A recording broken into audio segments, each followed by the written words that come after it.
Stretching along Brazil's east coast and inland to parts of Paraguay and Argentina, the Atlantic forest is one of the oldest in South America. In Brazil alone, the once vast carpet of green covered an area almost twice the size of France. But today, more than 85% has been cleared, according to the Nature Conservancy. And what remains is a fragmented patchwork split apart by coffee, cattle, and dairy farms. Okay. For nearly 3 decades, Robin and Binka Le Breton have been working to restore this threatened paradise and passing along their knowledge to future generations.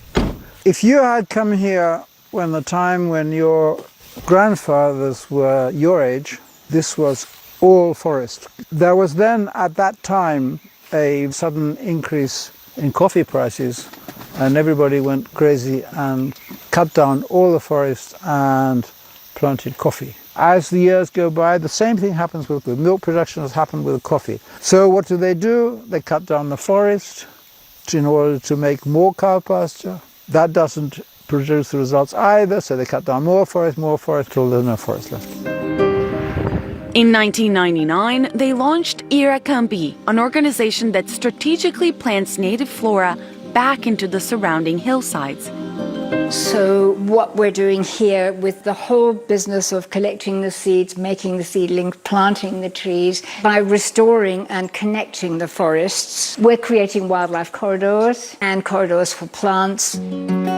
Key to their success is an education program that brings in people from all over the world and also from nearby communities. 5 years ago, Juliana Vital was one of them, learning about planting and cultivation techniques. Here we have a jatobá tree, my favorite, but we plant a lot of jussara too. Jussara is a plant that's endangered. Over here we've got a yellow araçá, a jacare wood tree. Now she's in charge of nursing all these seedlings until they're ready to go in the ground. She came and was part of the group and mixed with the foreign students. And it must have been then that she got this dream. That dream, to run her own agroforest, is now a reality. My grandparents were some of the remaining indigenous farmers here. My mother is indigenous Puri, and I grew up in this environment, so I had a really strong connection with some plants I saw my grandfather grow. Unfortunately, I didn't, and he didn't save any of his seeds. So now I'm trying to connect with local farmers, especially indigenous ones, to try to recover those seeds and start from scratch. This is cotton, a type that's been grown here a long time. I feel grateful to have this opportunity.